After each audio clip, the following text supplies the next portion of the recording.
Hallelujah. खुदावंद यीशु मसीह के कादर जलाली और बाबरकत नाम में आप सबों को मेरा सलाम पहुँचे। शुक्रगुजारी है कि हम आज रूल कुद्स के मुतालिक सीखने के लिए यहाँ पर मौजूद हैं, और ये बड़ी खुशी की बात है कि हम खुदावंद की हजूरी में हैं।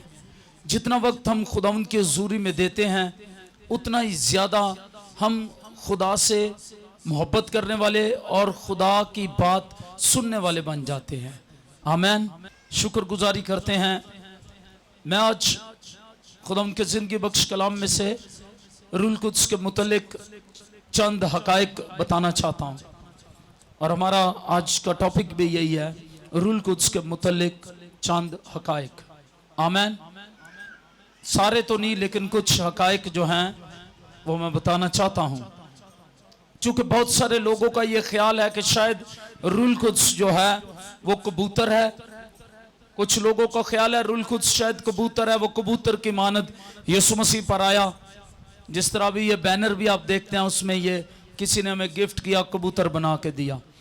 ठीक है, ये डव एक निशान, लेकिन बहुत सारे लोगों का ख्याल है रूल कुद्स शायद कोई बुखारात है, कोई बादल है, या रूल कुद्स जो है वो आग है।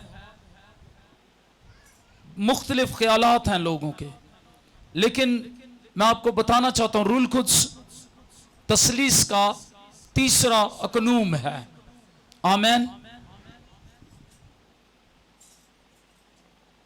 मैं फिर से इसको दोहराना चाहता हूं, मेरे साथ तसलीस को दोहराएं। खुदा बाप, खुदा बेटा और खुदा फाकरू। आमीन। तो पहला इन अकानीम में मैं यहां पर बताना चाहता हूं, इन अकानीम में से रूल कुद्स जो है वो तीसरा अकनूम है। इन अकानीम में पहला अकनूम क्या है? खुदा बाप। पहला क्या है? दूसरा खुदा बेटा, और तीसरा खुदा रूल कुद्स। तो आज हम तीसरे अकनूम के मुतालिक सीख रहे हैं, और तीसरा अकनूम क्या है? खुदा रूल कुद्स। ऊंची आवाज में बोले ताकि मुझे मालूम पड़े कि आपको समझ आ रही है। क्योंकि मैं एक चर्च में गया और वहां मैं मुनादी करने लगा रूल कुद्स के मुतालिक, तो मैंने उनसे कहा कि तसलीस, किस किस को तसलीस का पता है? तो लोग हैरान हुए और उन्हें मालूम नहीं था तसलीस क्या है। आप हैरान होंगे, वो एक पेंटिकोस्टल चर्च था, लेकिन उन्हें मालूम नहीं तसलीस क्या है, तसलीस में अकनूम कौन से हैं। तो तसलीस के तीन अकनूम हैं, खुदा बाप, खुदा बेटा और खुदा रूल कुद्स पाकरू। तो आज हम खुदा बाप के मुतालिक नहीं, खुदा बेटे के मुतालिक नहीं, खुदा रूल कुद्स के मुतालिक बात करेंगे। और फिर मैं यहां पर यह बात क्लियर करना चाहता हूं, ये तीनों अकनूम तीन खुदा नहीं है। ये तीनों अकनूम मिलकर कितने खुदा बनते हैं? आमीन। कितने खुदा बनते हैं?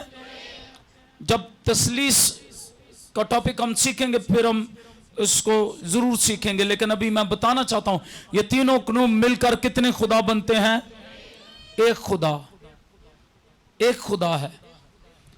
और ये खुदा के मुतालिक जब हम सीखते हैं और रूल कुद्स के मुतालिक जब हम आज बात करते हैं, तो मैं बताना चाहता हूं कि रूल कुद्स ना तो कबूतर है, ना बुखारात है, ना रूल कुद्स इस तरह आग है, और ना ही रूल कुद्स बादल है, बल्कि रूल कुद्स एक शख्सियत है। रूल कुद्स एक शख्सियत है। खुदा बाप जिस तरह एक शख्सियत है, वो सोचता है, वो फैसले करता है, यीशु मसीह एक शख्सियत है, इसी तरह रूल कुद्स भी क्या है? एक शख्सियत है। रूल कुद्स रंजीदा होता है, और जब हम रूल कुद्स के मुतालिक देखते हैं तो रूल कुद्स आइंदा की खबरें देता है। और रूल कुद्स जो है, जब हम इसके मुतालिक अमाल 5वां बाब देखते हैं जिसमें हननिया और सफीरा की कहानी है, तो पतरस रसूल ने ये कहा, तुमने क्यों रूल कुद्स से झूठ बोला? और फिर कहा, तुमने आदमियों से नहीं बल्कि खुदा से झूठ बोला। तो रूल कुद्स क्या है? रूल कुद्स क्या है? तुमने आदमियों से नहीं बल्कि जब रूल कुद्स से झूठ बोला तो किससे झूठ बोला? किससे झूठ बोला? बहुत से लोगों ने यह कहा जो गैर जुबानें नहीं बोलते वो आसमान पर नहीं जाएंगे, लेकिन मैं ये समझता हूं उन्होंने पता नहीं किस जोश में ये कहा। ऐसा हरगिज नहीं है। आमीन। गैर जुबानें एक नेमत है और रूल कुद्सी वो नेमतें बख्शता है। आमीन। रूल कुद्सी हमारी जिंदगियों में फल पैदा करता है। आमीन। मेरी बात को ध्यान से सुने। हां, एक पेंटिकॉस्टल होते हुए मैं ये मानता हूं कि रूल कुद्स की मामूरी जो है उसका निशान गैर जुबानें हैं। आमीन। मामूरी। पौलुस रसूल कहते हैं रूह में दुआ करते रहो, गीत गाओ, और रूह में रूहानी गीत और गजलें गाते रहो, रूह में दुआ करते रहो, मिन्नत करते रहो। तो रूह में जब कोई शख्स खुदा के हजूरी में ज्यादा से ज्यादा वक्त गुजारता है और रूल कुद्स की मामूरी से लबरेज हो जाता है, तो फिर उसे यह नेमत मिलती है। और जब हम नेमतों की बात करते हैं तो नेमतों में यह सबसे आखिर है गैर जुबानें, और फिर गैर जुबानों का तर्जमा। आमीन। कभी कभी हम सिर्फ गैर जुबानों की बात करते हैं, लेकिन कलीसिया गैर जुबानों के तर्जमे की बात नहीं करती। अगर गैर जुबानें हैं फिर गैर जुबानों का तर्जमा भी है। आमीन। तो हमें रूह में बढ़ना है। दर हकीकत हमें इब्लीस के शरीर के जलते हुए तीरों को बुझाना है और हमें रूह में बढ़ना है और शरारत की उन रूहानी फौजों के खिलाफ जो आसमानी मकामों में है, हमें सारे खुदा के सारे हथियार बांधने हैं। हालेलुया। उन हथियारों में एक हथियार क्या है? खुदा के कलाम को जो रूह की तलवार है उसे ले लो। हालेलुया। बहुत से लोग कलाम नहीं पढ़ते। मैं कभी कभी लोगों को देखता हूं वो दुआ बहुत करते हैं लेकिन कलाम कम पढ़ते हैं। हमें बैलेंस्ड लाइफ रखनी है। दुआ करना, कलाम पढ़ना, ये बैलेंस्ड लाइफ है। हमारी जिंदगी बैलेंस होनी चाहिए। और जब बैलेंस्ड लाइफ गुजारेंगे, मैं आपको बताऊं, रूह अच्छा नहीं, रूह इल्म से खाली रहे, ये अच्छा नहीं है। और इसीलिए खुदा के कलाम में होशिया नबी के सहीफे में लिखा है कि मेरे लोग अदमे मार्फत के बायस हलाक होंगे। ये जरूरी है हम दुआएं करें, बहुत दुआएं करें, रूह में दुआएं करें। पौलुस खुद कहता है मैं रूह में भी दुआ करूंगा और अकल से भी दुआ करूंगा। अकल से भी दुआ करें, रूह से भी दुआ करें। लेकिन ये बहुत जरूरी है कि हम जो है हम खुदा के कलाम को भी उतना ही ज्यादा पढ़ें। हालेलुया। खुदा के कलाम को उतना ही ज्यादा अपने अंदर लें। खुदा के कलाम के गैर फानी तुखम से ही हम पैदा हुए हैं और खुदा का कलाम जो है वो रूह की तलवार है। हालेलुया। हालेलुया। अगर कोई शख्स कहता है मैं बड़ा रूहानी हूं, मैं बड़ी दुआएं करता हूं, मैं बड़ी गैर जुबानें बोलता हूं, लेकिन अगर वो खुदा के कलाम से नावाकिफ है। मैंने शुरू में बताया कुछ लोगों ने ये गलती की, उन्होंने प्रीच किया जो गैर जुबानें नहीं बोलते वो खुदा की बादशाही में दाखिल नहीं होंगे। ऐसा नहीं है। लेकिन ऐसा भी नहीं है कि हमें रूल कुद्स की या गैर जुबानों की जरूरत नहीं है। हमें जरूरत है। हालेलुया। हालेलुया। हमें बैलेंस्ड लाइफ गुजारनी है। कभी कभी लोग या तो इस एंड पर खड़े होते हैं और वो कहते हैं नहीं हमें गैर जुबानें नहीं बोलनी, और यहां कुछ लोग इस एंड पे खड़े होते हैं और वो कहते हैं जो गैर जुबान नहीं बोलते वो आसमान की बादशाही में नहीं जाएंगे।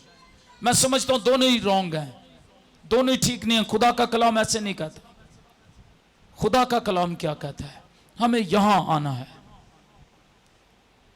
पौलुस रसूल खुद कहते हैं क्या सब जुबानें बोलते हैं? हां, ये एक नेमत है, लेकिन अगर आप खुदा की हुजूरी में ठहरे, बैठे, मांगे तो खुदा अपने मांगने वालों को रूल कुद्स क्यों ना देगा। हालेलुया। ये जरूरत है। और मैं आज बताऊं हमारी सबसे बड़ी जरूरत रूल कुद्स ही है। और लूका 11 बाब 9 आयत में इसीलिए खुदा यीशु मसीह ने कहा मांगो तो तुमको दिया जाएगा, ढूंढो तो पाओगे, दरवाजा खटखटाओ तुम्हारे वास्ते खोला जाएगा। क्यों? और कहा तुम बुरे होकर अपने बच्चों को अच्छी चीजें देना जानते हो। जब तुम्हारा बच्चा मछली मांगता है तो तुम उसे सांप नहीं देते, जब वो अंडा मांगता है तो उसको बिच्छू नहीं देते, जब वो रोटी मांगता है उसे पत्थर नहीं देते। क्योंकि फलस्तीन में रोटी जो थी, जौ की रोटी, उसकी शक्ल वहां के पत्थर की तरह की थी।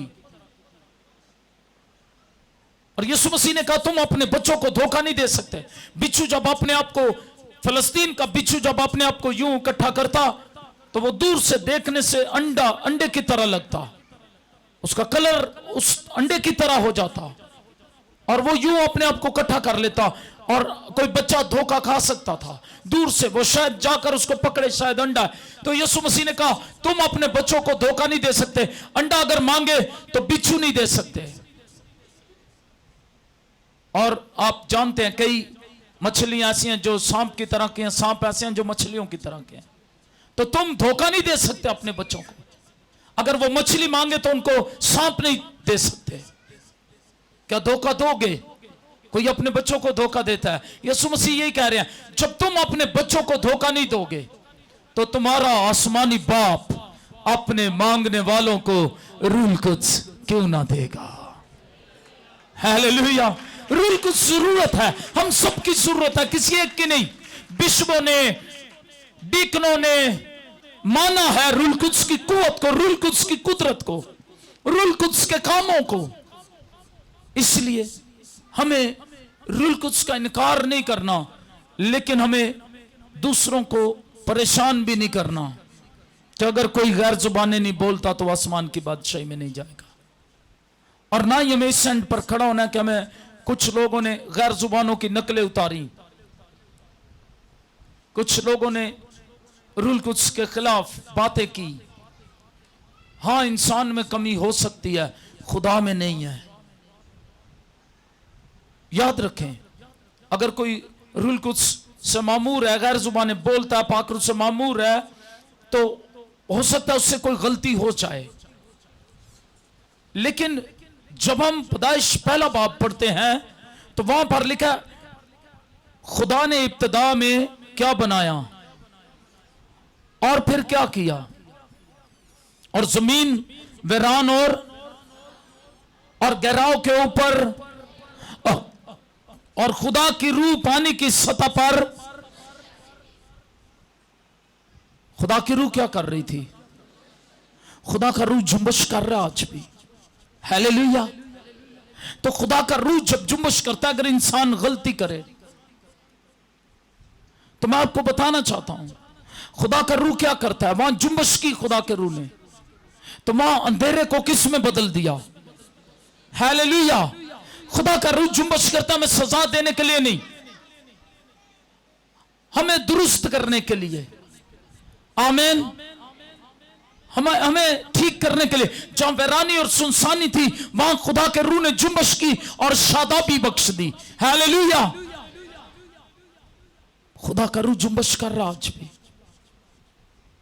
ताकि हमारी जिंदगियों में अगर कहीं गहराव है, अंधेरे हैं, वैरानी है, सुनसानी है, तो उसको शादाबी में बदले, रोशनी में बदले, शादमानी में बदले। क्योंकि खुदा का रूह कुछ जो है वो शादमानी बख्शता है। गलतियों 5वां बाब 22वें आयत में लिखा, अब रूह के फल, रूह के फल क्या है? मोहब्बत, खुशी, आगे क्या है? हिलम, मेहरबानी, परहेजगारी, तहम्मुल। और ये रूह के जो फल यहां हम पढ़ते हैं, उनमें एक बहुत खूबसूरत बात यह है, उसमें खुशी है, शादमानी है। तो रूह कुछ शादमानी बख्शता है। हालेलुया। बहुत से लोग झूठी नबूवतें करते हैं और वो लोगों को परेशान कर रहे हैं, और वो कहते हैं वो रूह कुछ से मामूर है, और वो लोगों को परेशान करते हैं। याद रखें, बाइबल मुकद्दस में लिखा है, रूह का ज़हूर फायदा पहुंचाने के लिए है, लोगों को परेशान करने के लिए नहीं है। रूह का ज़हूर किसके लिए है? क्या करने के लिए? फायदा पहुंचाने के लिए। तो रूह का ज़हूर जो है वो फायदा पहुंचाने के लिए। रूह कुछ शादमानी देता है। बरकतें देता है और हमारी जिंदगियों को ब्लेस करता है। इसलिए याद रखें, मैंने बताया रूल कुद्स जो है वो ना बुखारात है, ना कबूतर है, ना आग है, ना बादल है, वो तो एक शख्सियत है। और यहां पर इसीलिए यूहन्ना की इंजील 16 बाब 13वीं आयत में यीशु मसीह ने कहा, जब रूल कुद्स आएगा यानी रूह है हक, तो वो तुम्हें आइंदा की खबरें देगा। और यीशु मसीह ने कहा वो मुझसे लेकर तुम्हें खबरें देगा। आमीन। मैं बाप से दरखास्त करूंगा, बाप रूल कुद्स भेजेगा। और अमाल 2 बाब में कल हमने सीखा किस तरह शोला की तरह फटती हुई जुबानें उन पर आ ठहरी। और हमने ये भी सीखा शोला क्यों जरूरी है, ये क्यों जरूरी था। हालेलुया। तो आज हम सीख रहे हैं कि रूल कुद्स जो है वो उसके मुतल्लिक चंद हकायक जो है, अगली जो हकीकी बात है रूल कुद्स के मुतल्लिक वो ये है, रियलिटी जो है वो ये है, रूल कुद्स बख्शिश है। रूल कुद्स क्या है? बख्शिश है। मैं चाहता हूं बाइबल मुकद्दस खोलें, अमाल की किताब 2 बाब 38वें आयत में, जब पतरस रसूल और 120 की जमात जिनमें मुकद्दसा मरियम भी शामिल थी रूल कुद्स से भर गए, गैर जुबानें बोलने लगे, तो मैं बताना चाहता हूं वहां पर पतरस रसूल खड़े हो गए, वाज करने लगे और उन्होंने लोगों से क्या कहा? तौबा करो। क्या करो? अगर तुम में से हर एक अपने गुनाहों का इकरार करे, तौबा करे, तो वो रूल कुद्स इनाम में पाएगा। हालेलुया। इनाम में पाएगा, बख्शिश। इसलिए कह रहा हूं ये नेमत है, ये नेमत है गैर जुबानें बोलना। वो गैर जुबानें बोल रहे थे, तरह तरह की जुबानें बोल रहे थे, ये नेमत है। तो रूल कुद्स आपका इनाम है। रूल कुद्स ही कायल करता है कि आप निजात के लिए रूल कुद्स कायल करता है। रूल कुद्स जो है वो ही आपको कायल करता है। और रूल कुद्स जो है वो इनाम है आपका, तुम रूल कुद्स पाओगे। और फिर मैं एक और रियलिटी बताना चाहता हूं रूल कुद्स के मुतालिक। हमारी रहनुमाई करता है रूल कुद्स। क्या करता है? कैसे रहनुमाई करेगा एक शख्स? जब मैं उस्ताद के मुतालिक बताऊंगा फिर मैं और क्लियर बताऊंगा इसको। अमाल की किताब 8वां बाब उसकी 26वें आयत मुकद्दसा देखे जरा। मेरी दरख्वास्त है सारा से वो और भी जो भी पहले निकाले वो पहले पढ़ दें। अमाल की किताब 8वां बाब 26वीं आयत मुकद्दसा। यहां फिलिप्पस का जिक्र है जो मुबशर और डीकन था, जिसे डीकन मुकर्रर किया गया था। तो वो डीकन है लेकिन रूस से मामूर है। और फिलिप्पस जो है टेबल पर खिदमत करने वाला। लेकिन जब हम इसको देखते हैं तो यहां पर हम एक बड़ी खास बात देखते हैं कि यहां पर रूल कुद्स इसकी रहनुमाई करता है। ये कहानी आप सब जानते हैं, ये वाकया किस तरह से अब खोजा आया और वो इबादत के लिए यरूशलेम आया। वापस जाते वक्त उसने यशायाह नबी का सहीफा खरीदा और वो उसे पढ़ता हुआ जा रहा है। तो इससे पहले जब हम वाकया पढ़ते हैं 8वें बाब की पहली आयत में, तो रूल कुद्स फिलिप्पस को उठा कर ले जाता है। वहां पर कैसे ले जाता है? कोई हवाई जहाज नहीं, कुछ भी नहीं। रूल कुद्स रहनुमाई करता है और उठाकर ले जाता है। रूल कुद्स रहनुमाई करता है हमारी, फरिश्तों के वसीले हमारी रहनुमाई होती है। रूल कुद्स के वसीले हमारी रहनुमाई होती है। और रूल कुद्स जानता है हमने कब, किस तरह और किसके साथ काम करना है। ये रूल कुद्स जानता है। इसी अमाल 8वें बाब की 29वीं आयत मुकद्दसा जब हम पढ़ते हैं 29 वर्स, तो यहां पर रूल कुद्स ने बताया कि तूने क्या करना है। नजदीक जाकर क्या कर उस रात के साथ। हालेलुया। कौन रहनुमाई कर रहा है?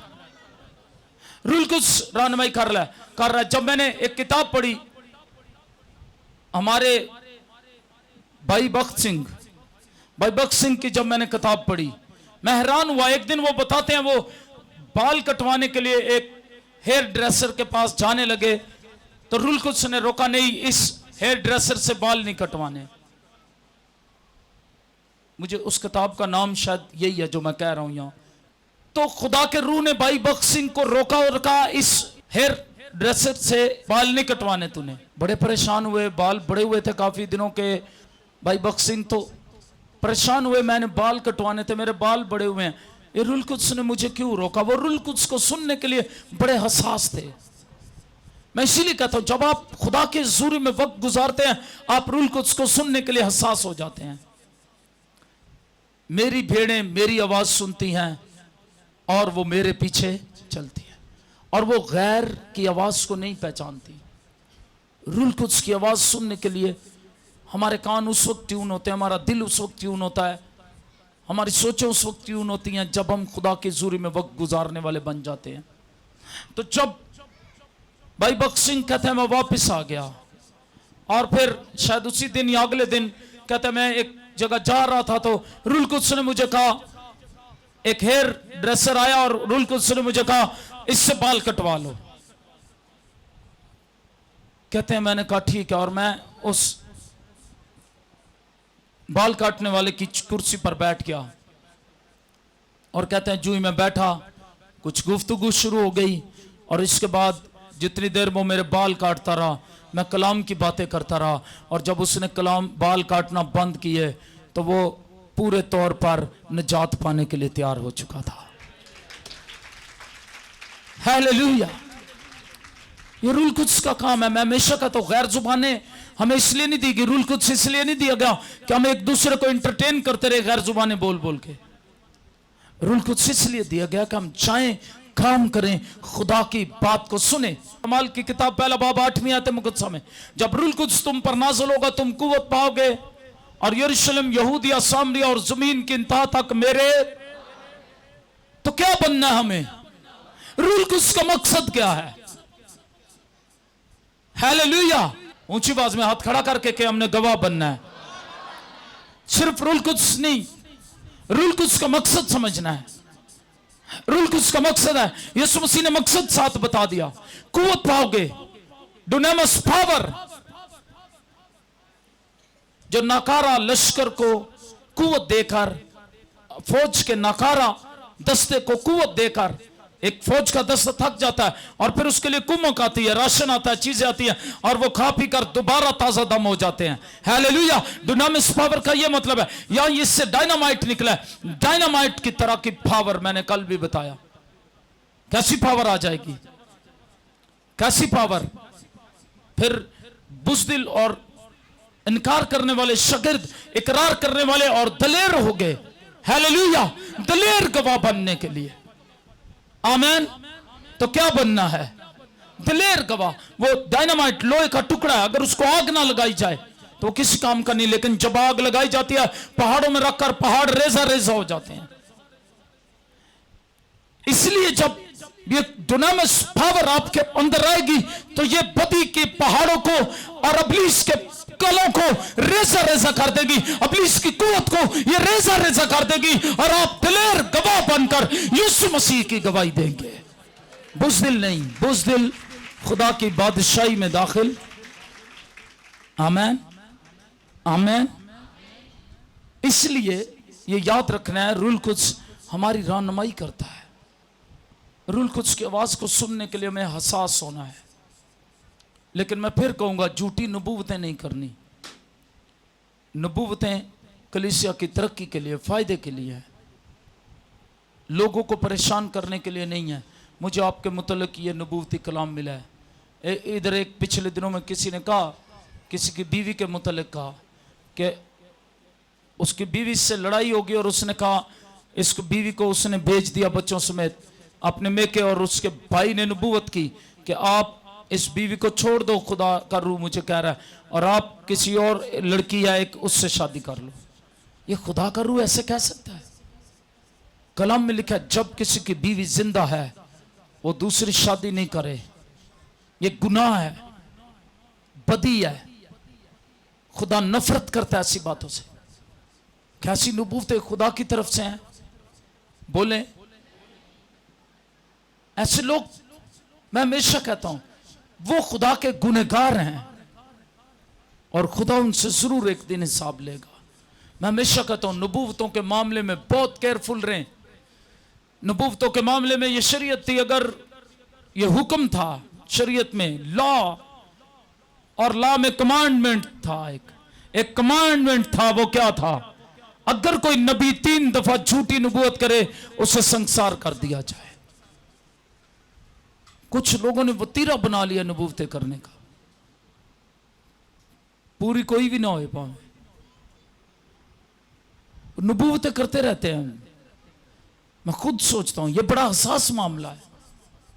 तो रूल कुद्स को सुने, रूल कुद्स की आवाज को पहचाने, और रूल कुद्स जो है वो आपकी रहनुमाई के लिए उस्ताद है। क्या है? रूल कुद्स हमारा उस्ताद है। जब मैं ये बात कहता हूं रूल कुद्स उस्ताद है, तो फिर मैं फिर कहूंगा बी केयरफुल। यूहन्ना की इंजील 14 बाब 26 में आते मुकद्दस उस्ताद है रूल कुद्स। लेकिन इसका यह मतलब नहीं हमें सेमिनरी नहीं जाना। एक शख्स मुझे मिला, मैंने कहा आपने कलाम कहां से सीखा? कहते भी नहीं जी, पाकरू ने मुझे सिखा देता है। मैं क्या शाबाश है।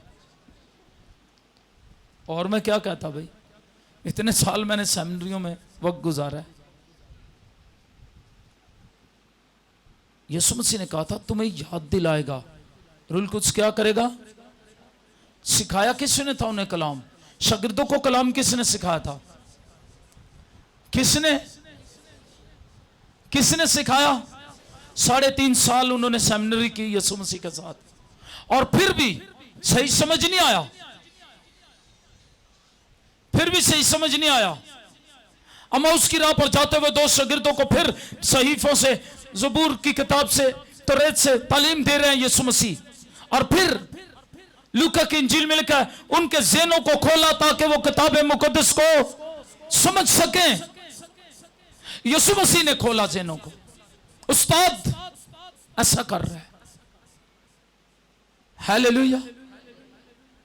गौर से सुने, उस्ताद सिखा रहा है। आमीन। और फिर क्या हुआ? लिखा 40 दिन मुर्दों में से जी उठने के बाद यीशु उन्हें नजर आता रहा और आसमान की बादशाही की बातें सिखाता रहा। हालेलुया। क्या जरूरत थी यीशु मसीह को? अगर रूल कुद्स ये सब कुछ करता तो फिर क्या जरूरत थी? और फिर क्या जरूरत थी? तखसीस से खुदा 5 खिदमतें देता, नबी, रसूल, मुबश्शिर, उस्ताद और चरवाहा। इसका मतलब है जो चरवाहा है उसे उस्ताद होना चाहिए बाइबल का। आमीन। क्या जरूरत थी खुदा को कि वो कहता चरवाहा जो है उसे उस्ताद भी होना चाहिए? रूल कुद्स को क्यों नहीं कह दिया रूल कुद्स खुद ही उस्ताद होगा, सिखाएगा? तो इसका बहुत सारे लोग इसको मिस इंटरप्रेट करते हैं, इसके मानी को और तरह से ले लेते हैं, और वो उस्तादों का, बाइबल के उस्तादों का, खुदा के खादमों का इनकार करते हैं। मैंने एक दिन किसी से पूछा आप किसके साथ हो? कहा जी मैं यीशु नाल। मैंने फिर उसे कहा शाबाश भाई, यीशु नाल तो सारे ही ने, तू किदे नाल है? जमीन पे तेरा कोई उस्ताद भी है? जमीन पे कहीं तेरी फेलोशिप है किसी चर्च के साथ? जमीन पर कहीं तू किसी कोई ईमानदारों के साथ बैठता है? तुझे किसी ने पॉइंट किया है, भेजा है? यीशु मसीह ने शागिर्दों को भेजा, शागिर्दों ने आगे और शागिर्दों को भेजा। पौलुस तीमुथियुस को कहता है ऐसे लोगों को सिखा जो दूसरों को सिखाने के। रूल कुद्स उस्ताद है हमारा। हाँ, उसकी रहनुमाई के बगैर हम सीख नहीं सकते, लेकिन हमें तो भी उस्तादों की जरूरत है। Hallelujah, hallelujah. तो कभी ये नहीं कहना, कोई पूछे मैं किसके साथ हैं, आप कहें जी मैं यीशु दे नाल ही हां। यीशु के साथ तो सब हैं। आप जमीन पर किसके साथ हैं? किस कलीसिया के साथ हैं? आपकी रफाकत किन लोगों के साथ है? आमीन। ये बहुत जरूरी बातें हैं जो सीखनी हमें, और कुछ लोग मिस इंटरप्रेट कर रहे हैं सारी चीजों को। इसलिए मैं यहां पर कहना चाहता हूं रूल कुद्स नेमतें फराम करता है। 1 कुरिन्थियों 2 बाब उसकी 9वीं आयत मुकद्दसा। और रूल कुद्स रूह के फल पैदा करता है। हालेलुया।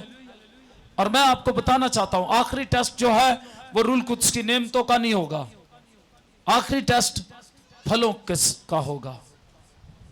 आमीन, आमीन, अगर कोई गैर जुबानें बोलता है, अगर कोई गैर जुबानों का तर्जुमा करता है, अगर कोई नबूवतें करता है, पालूस करंथियों 13 बाब में कहते हैं, इसीलिए कहते हैं मैं तुम्हें अच्छी बात बताता हूं।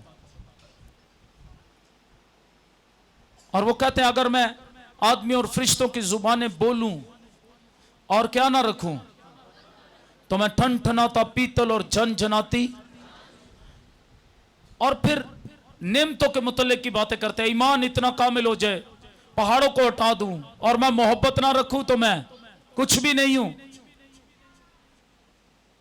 ईमान, उम्मीद, मोहब्बत तीनों दायमी है, मगर अफजल इनमें मसीहा की मोहब्बत है।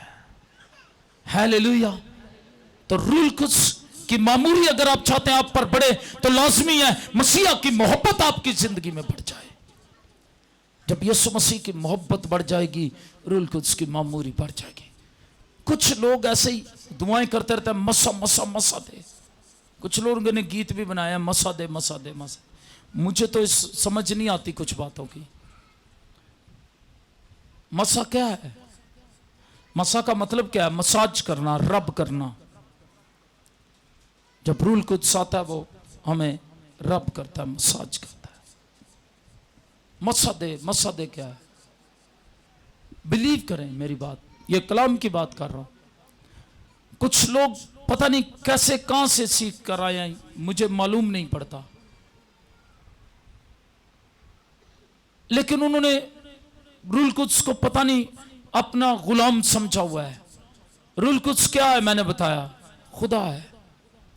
कभी कभी वो रूल कुद्स को इस तरह मुझे मालूम पड़ता है जैसे वो हुक्म दे रहे हैं रूल कुद्स को। रूल कुद्स वहां पर जा और वहां पर ऐसे कर। आप कौन होते हैं रूल कुद्स को हुक्म देने वाले? रूल कुद्स खुदा है। आप मिन्नत कर सकते हैं, प्यारे पाकरू तू मेरा महबूब है, प्यारे पाकरू तू खुदा है, इस दौर का खुदा है। पाकरू मैं मिन्नत करता हूं, जुम्बश कीजिए। हालेलुया। आप मिन्नत कर सकते हैं, दुआ कर सकते हैं। Hallelujah, hallelujah. यीशु के नाम में बीमारों को हुक्म दे सकते हैं, बीमार यीशु के नाम में शिफा पाएंगे। रूल कुद्स जुम्बश कर रहा होगा। रूल कुद्स हमारे साथ है, वो हमारा मददगार है ताकि यीशु को जलाल दिया जा सके। हालेलुया। एक दफा मुझे किसी ने पूछा कि मैं बहुत परेशान हूं, मुझे बताएं कितनी देर रूल कुद्स से दुआ करनी है, कितनी देर खुदा बाप से और कितनी देर यीशु मसीह से। मैं सर पकड़ के बैठ गया। उसने कहा तीनों खुदा हैं, कितनी देर तीनों से बात। और मैं बड़ा परेशान हुआ क्योंकि हिंदू कहते हैं 3 मिलियन गॉड है उनके। तो मैं बहुत परेशान हुआ। मैंने कहा भाई, बाप बेटा रूल कुद्स एक ही खुदा है। वो तीनों अलग-अलग, दे हैड देयर ऑफिसेस, उनके अपने काम है, लेकिन एक खुदा है। कितने खुदा हैं? और यीशु मसीह ने आकर सब कुछ क्लियर कर दिया। यीशु मसीह ने कहा जो कुछ तुम मेरे नाम से किससे मांगोगे, मांग किससे रहे हैं? मदद कौन कर रहा है? Rule Quds. मदद कौन कर रहा है? वो तुम्हारा मददगार होगा। मदद कौन कर रहा है मांगने के लिए? रूल कुद्स क्या कर रहा है? दुआ मांगने में मदद करता है, शिफायत करता है। रोमियो 8वां बाब 26 में हम नहीं जानते किस तरह दुआ मांगे, लेकिन रूह खुद ऐसी आए भर भर कर मुकद्दसों की शिफायत करता है और खुदा की मर्जी के मुआफिक करता है। हालेलुया। तो रूह कुद्स हमारी मदद करता है दुआ करने में, शिफायत करने में, इंटरसेशन करने में। आमीन। तो दुआ किससे मांगनी है? आसमानी बाप से। किसके नाम से? मामला क्लियर हो गया। जब आप यीशु को जलाल देते हैं तो यीशु मसीह ने कहा मैं और बाप कितने हैं? कितने हैं? तो जब यीशु को जलाल दिया जाता है तो किसको जलाल मिलता है? बाप ने बेटे को इसीलिए भेजा ताकि बाप बेटे में जलाल पाए। Hallelujah, hallelujah. तो जब आप यीशु मसीह को जलाल दे रहे हैं तो आप बाप को जलाल दे रहे हैं। और रूल कुछ क्या करता है? आपकी मदद करता है। कितने लोगों के लिए आज ये मददगार है ये बात? Hallelujah, hallelujah, hallelujah. मेरे एक भाई हैं, उन्होंने किताब पढ़ी गुड मॉर्निंग होली स्पिरिट। तो ये ठीक है, बेनी हिन ने लिखी गुड मॉर्निंग होली स्पिरिट। उन्होंने मुझे बताया, उसमें मैंने पढ़ी नहीं है लेकिन उन्होंने मुझे बताया कि बेनी हिन कहता, मैं सुबह उठ के कहता हूं good morning father, good morning Jesus, good morning Holi spirit. इसमें कोई गुनाह नहीं है, लेकिन हम जलाल किसको देते हैं? यीशु को। किसको? पाकरू हमारी क्या करता है? मदद करता है। और जब हम यीशु को जलाल देते हैं, बाप को जलाल मिलता है। हालेलुया। ऑब्वियसली, क्योंकि हम जानते हैं बाप ने बेटे को भेजा है। किसने बेटे को भेजा है? और जो जलाल हम बेटे को देते हैं वो बाप को मिलता है। लेकिन यीशु मसीह ने कहा तुमने दुआ किससे मांगनी है? बाप से। किसके नाम से?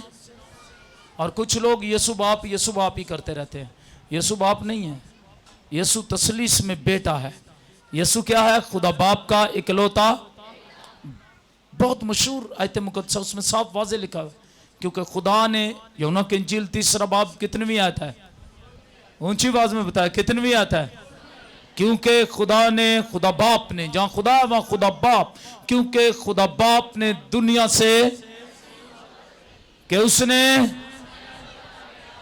ताकि जो कोई वो बल्कि, हालेलुया।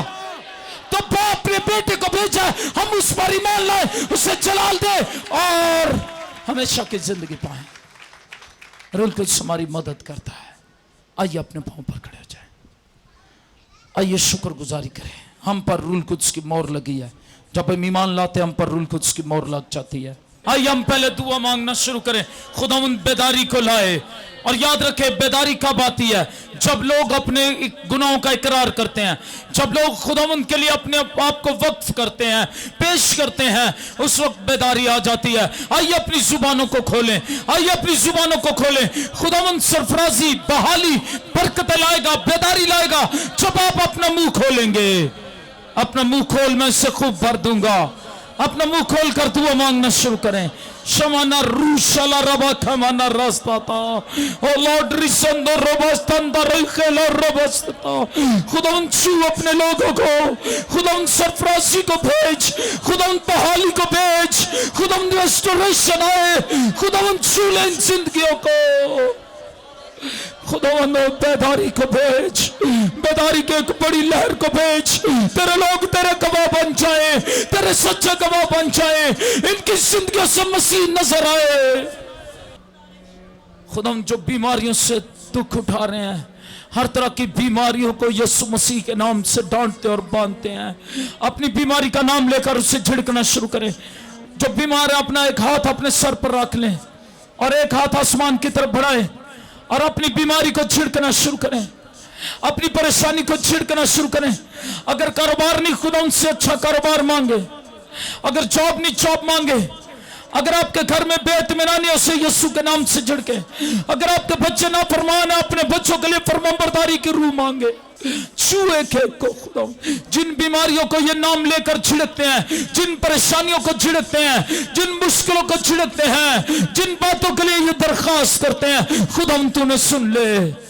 और हर तरह की बीमारियों को, हर तरह के इब्लीसी तासीरों को, हर तरह की तारीकी की कुव्वतों को, हर तरह की बीमारियां लाने वाली तासीरों को यीशु मसीह के नाम में डांटते और बांधते हैं।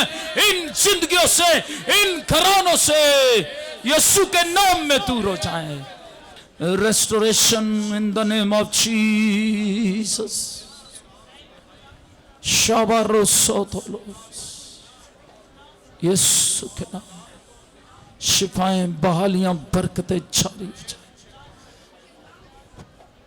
हर तरह की बीमारियां चली जाए, क्योंकि तो रूह, जान, बदन का तबीब आज़म है। तेरा नाम जलाल पा जाए, तेरे नाम को जलाल देने वाले मसीह बन जाए। और खुदावंद शिफा को नहीं, शाफी को मांगे और ये शाफी को अपने दिल में ले ले। जब शाफी आ जाएगा शिफाएं आ जाएंगी। कोई बीमारी यीशु नाम के आगे फिर ठहर ना सकेगी। मैं दुआ करता हूं यीशु मसीह के नाम में हर कोई शिफा याब हो जाए। हर एक लानत, हर एक बीमारी, हर एक कर्स, हर एक डिजीज, हर एक डीमन पावर तुझे यीशु मसीह के लहू की कुदरत से रद्द कर देते हैं और यीशु मसीह के नाम से डांटते हैं। इन बदनों को छोड़ दे और खुदावंद रूहों की ताजगी आए, रूहानी जोश से भर जाएं, रूहानी ताजगी से भर जाएं।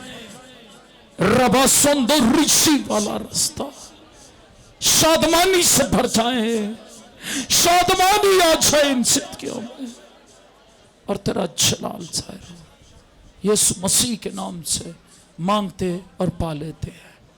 आमीन।